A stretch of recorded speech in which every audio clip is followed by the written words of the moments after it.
नमस्कार, मैं हूं आपके साथ वैशाली और आप देख रहे हैं CR लाइव 24 न्यूज। आइए बढ़ते हैं खबरों की ओर। प्रहलाद सिंह पटेल ने शनिवार को भाजपा कार्यालय में प्रेस कॉन्फ्रेंस की।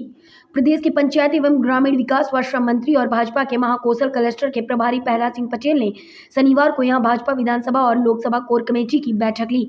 मिशन 2024 पर फोकस करते हुए श्री पटेल ने कहा कि जो बूथ हम हर बार हारे हैं और जो कमजोर बूथ हैं वहां अलग अलग पॉलिसी बनाकर काम करें, संपर्क और संवाद के जरिए पैठ बनाएं, कमजोर बूथों पर प्रभावी नेताओं को भेजें। उन्होंने यह भी कहा कि राजनीतिक कौशल कार्यकर्ताओं में डेवलप होना चाहिए, तभी अपनी बात लोगों के बीच में रख पाएंगे। उन्होंने यह भी कहा कि आदिवासियों को अधिक से अधिक जोड़ें। श्री पटेल ने बैठक में बताया कि हमें केवल चुनाव के समय ही जनता के बीच न जाकर हमेशा जनता के लिए खड़े होना है। और वो समूह में रहते हैं, मेलजोल है, बाकी प्रवृत्तियां हैं, तो ऐसी स्थिति में उन तक सड़क पहुंच जाए तो संख्या रखी गई है कि 100 की आबादी तक जो भी बसाहट होगी वहां तक सड़क भी जाएगी। इसका ये मतलब नहीं है कि हमने बाकी जनजातियों को छोड़ दिया है। हमने ये तय किया है कि वन ग्राम में रहने वाला कोई व्यक्ति जो बसाहटों से दूर माना गया है, राजस्व ग्राम को मध्य प्रदेश सरकार ने बसाहट माना था, लेकिन मैंने अपने विभाग में ही जितने भी वन ग्राम हैं उनकी संख्या मांगी है। उनकी रोडों की लंबाई का सर्वेक्षण का काम जारी है। वो हमने RES को भी कहा है, प्रधानमंत्री सड़क को भी कहा है। कोई भी जनजातीय गांव, चाहे वो वन ग्राम हो, चाहे वो 100 की आबादी में रहता हो, चाहे वो 200 की आबादी में रहता हो, उसे सड़क की सुविधा मिलेगी और उसे पक्का मकान प्रधानमंत्री आवास का मिलेगा। ये चीजें हैं और इसलिए मुझे लगता है कि कांग्रेस के भ्रम को समाप्त करना भी भारतीय जनता पार्टी के पास चुनौती नहीं है और हम लोग उसका मुकाबला करते रहे। इसी तरह इस बार भी करेंगे और हम इस बार मोदी सरकार इस स्लोगन के साथ में मैदान में है। प्रहलाद जी, लगभग 3 से 4 हफ्ते हो गए हैं मनरेगा की मजदूर को लेकर ये हाल है कि काम बंद करने पड़ रहे हैं। आप उस विभाग के मंत्री कैसा देख रहे हैं? नहीं, मुझे लगता है कि वित्तीय संकट ऐसा नहीं है। रसोइयों की बात जरूर आई थी। मनरेगा के पेमेंट की अगर जहाँ तक बात है, नीतिगत तौर पर ऐसी समस्या नहीं है, लेकिन अगर 15वें वित्त को और मनरेगा को मिक्स करेंगे शायद तो ऐसी समस्या आएगी और मैंने समीक्षा की है। ये संकट आएगा नहीं, अगर कार्य का स्वरूप नहीं बदला तो संकट नहीं है। आप लोकसभा क्लस्टर, जबलपुर क्लस्टर के प्रभारी हैं। जबलपुर क्लस्टर में सबसे बड़ी चुनौती छिंदवाड़ा सीट है।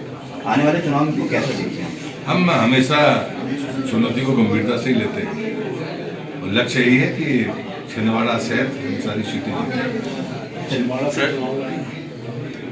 ये पार्टी का फैसला होता है, प्रहलाद पटेल नहीं होता है। EVM को लेकर का आरोप लगाए जा रहे हैं दिग्विजय सिंह EVM का डेमो कर रहे हैं और पूर्व विधायक लक्ष्मण सिंह ने कहा है कि EVM पे डेमो की कोई आवश्यकता नहीं। मतलब दिग्विजय सिंह के डेमो पर सवाल खड़ा किया है, तो हम जवाब क्यों ले? तो मुझे लगता है कि कांग्रेस जब जीतती है तब EVM का सवाल नहीं उठाती है। EVM लाने वाले हम नहीं है, शायद कांग्रेस के लोग। तो मुझे लगता है कि तकनीक पर सवाल परिस्थिति जब उठाना, इसलिए दिग्विजय सिंह जी की हर बातों का तत्काल जवाब दिया जाए। जब उनके भाई ही दे रहे हैं तो फिर मुझे लगता है मुझे नहीं देना चाहिए। ज्ञानवापी पे आपने कल एक स्टेटमेंट दिया था, वो क्या है? वो तथ्यात्मक है।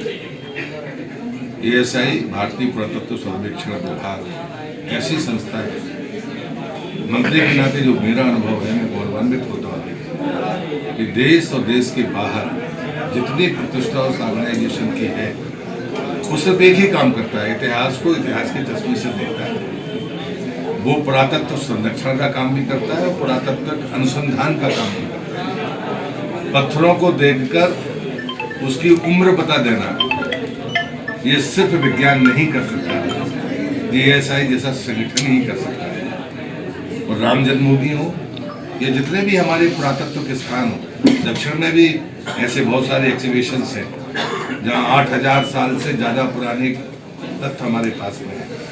इतनी पुरानी बसाहटें, इतने पुराने पुरातत्व का अवशेष हमारे पास में है जो दुनिया के पास नहीं है और इसलिए उनकी ASI की रिपोर्ट को हमेशा मान्यता मिली है। अच्छी बात है कि न्यायालय ने रिपोर्ट देने के लिए कहा गया है। लोगों की आपत्तियां थी कि उनको रिपोर्ट को सामने न किया जाए, लेकिन न्यायालय ने मुझे लगता है कि ठीक कार्य किया।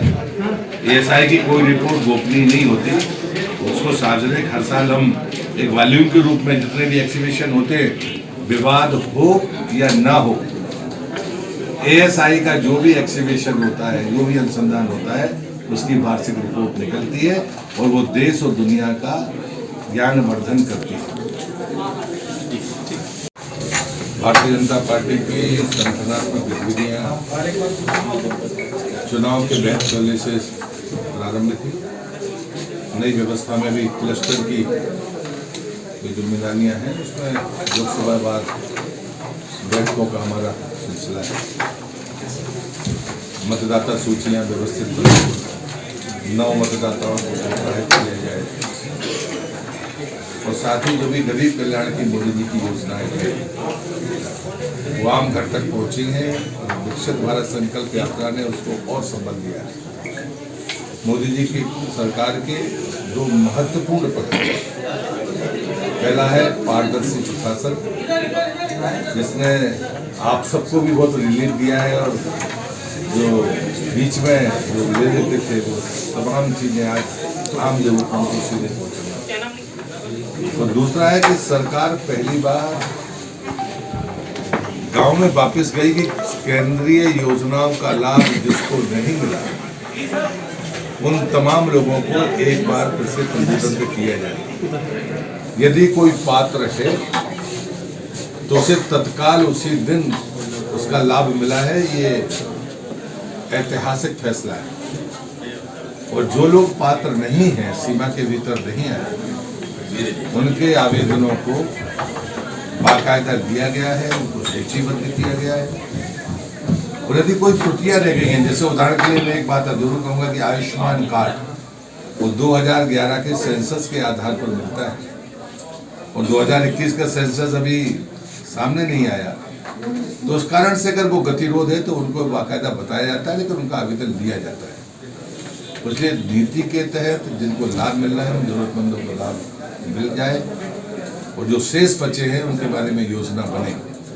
उसी प्रकार से तीसरी बात जो अभी जनमन आवास योजना की है, कांग्रेस हमेशा दुष्प्रचार का माध्यम अपने आप को बनाती रहती है। अब जनमन योजना वास्तव में उन जनजातियों को जो बहुत अति पिछड़ी है, जिनको लाभ देने के बाद भी उनने अपने मकान नहीं बनाया, उसमें बैगा है, हारिया है और शहरिया है। तो बैगा परियोजना तो न जाने जरा कांग्रेस के मित्रों से मैं पूछना चाहता हूँ कितने वर्षों से चल रही है, लेकिन उनके मकान नहीं बन पाए, उनके शौचालय नहीं बन पाए। क्यों? फिलहाल के लिए इस खबर में इतना ही। आप बने रहे CR Live 24 न्यूज के साथ। नमस्कार।